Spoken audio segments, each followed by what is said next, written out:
Welcome to the Module 1 calculator check video. I just want to go over a few things just to see if you remember it from Algebra 1. I will not be doing these exact problems that you have, but I want to be pointing out a few things just to make sure that you would be able to do them.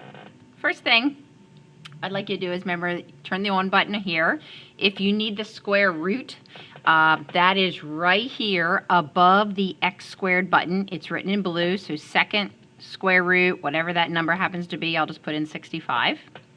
If you need parentheses, like you will for number 2 here, they're above 8 and 9. And to square something, again, would be the x squared button. If you need to raise something to a power, for example, let's say you're going to raise 7 to a power that's negative. Let's say negative 2. So here's the caret key to raise it to a power. Here's the negative one, and I get a decimal. If I ever want to change a decimal to a fraction, I hit the math button. And to be quite honest, if you can't find something when you're looking, the math button has a lot of menus and things underneath it. So I'm going to hit math. Frac is the very first one. And that will change a decimal to a fraction. That's one way. That's the way I like to do it. Number 5 here says evaluate the following expression if x equals negative 5. That means you will replace the x with a negative 5. What I'm going to do is replace the x with a negative 8, so you don't get a free answer here, but you learn how to do it. So it is 4 minus. This is absolute value, which can be found by pressing math, going over to num, right arrow. Abs is the first one. Bars come up, and then it's 7 minus. And I believe I said I was going to substitute in a negative 8 for the x. When I square a negative number, I must put the number in parentheses, and then I'll square it. And there's my answer. If I want to put in fractions, like you have to in 6 and 7, alpha y equals, number 1 is the regular fraction, number 2 is mixed numbers. The third one can change fractions to mixed numbers. The fourth one can go from fraction to decimal or decimal to fraction. I want to just show you if you choose number 2, that's good for if you have to put in something like 3 and 1/9, or 7/9. If I want to times it by another mixed number, alpha y equals, that's number 2.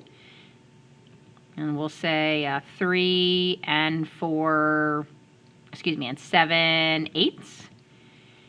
It gives me my answer as an improper fraction. If I want it as a decimal or a mixed number, again, I can go alpha y equals. I can choose the third one down to change it to a mixed number. I could always hit math to change it to a frac or a decimal. It's another option. Just some things there.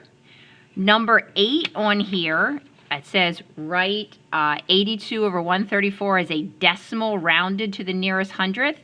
I think the easiest way to change a fraction to a decimal is simply to divide the numerator by the denominator. Here you're raising a number to the 0 power, so you have to use the caret key, which is right above the division. To change a percent to a decimal, you take the number that's given and divide by 100. If you want to see if two radicals or square roots are the same, simply type them in. Like this first one is square root of 24.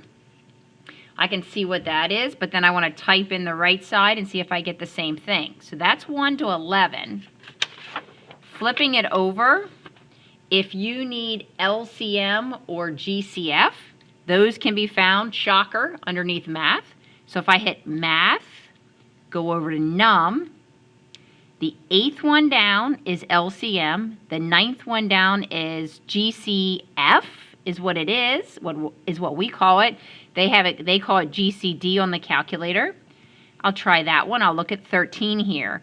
If I want the GCF of 3 numbers, I can only put 2 in at a time, and I get that answer. Then put it again, the answer and the third one. I won't do that to give it away for you, but but again, it's math, num. The 8th one down is LCM. The 9th one down is GCD. The first time I ever graph something, I make sure I use a certain zoom setting, but when I graph, I hit y equals first. I have something in there from before. I'm going to clear it, and I want to graph, let's say, 6x plus 2.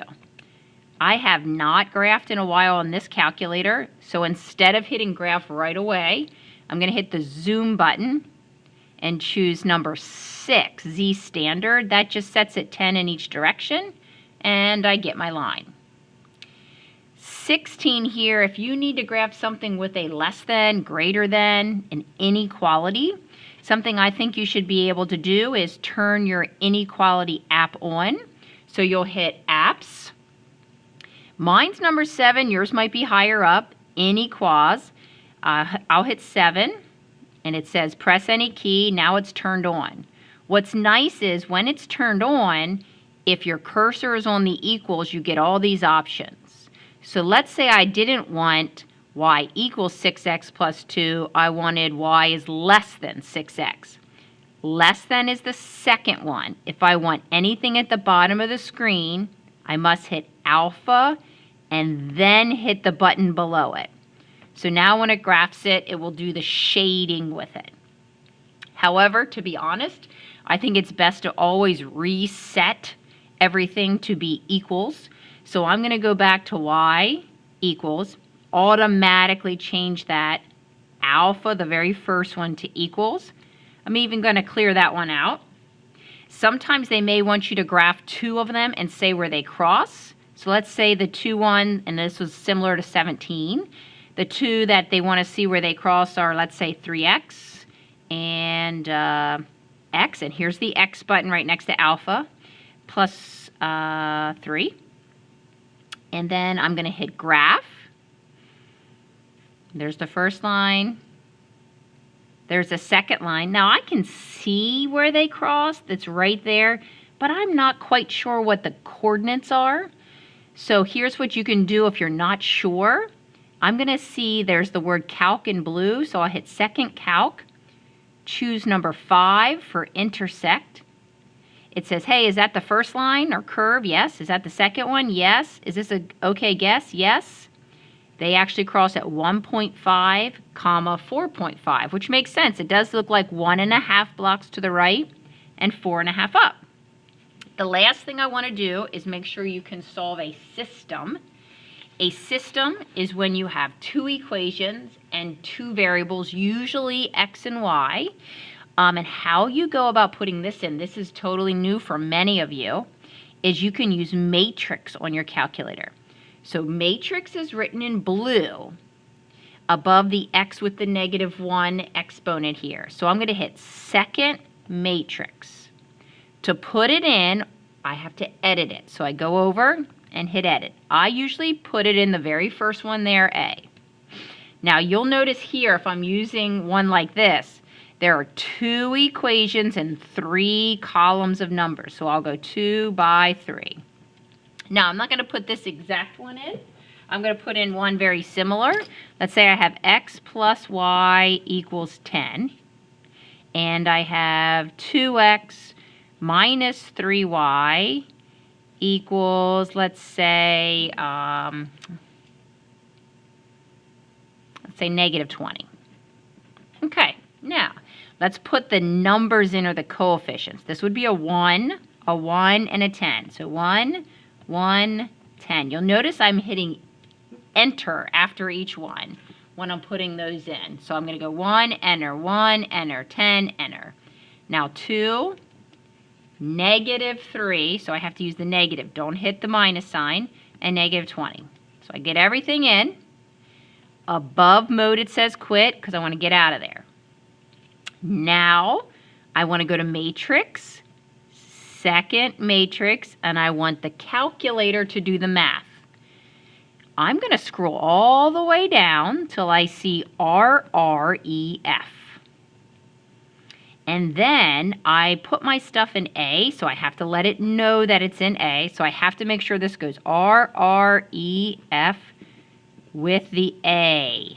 behind there. So let's do that. So I'll go second matrix, A is already highlighted, and I get this. Now, I come up with the answer 102018. You might be like, what the heck is that? I'm going to let you know that as long as this says 1001, it worked. This top number is your X, and this bottom one is your Y.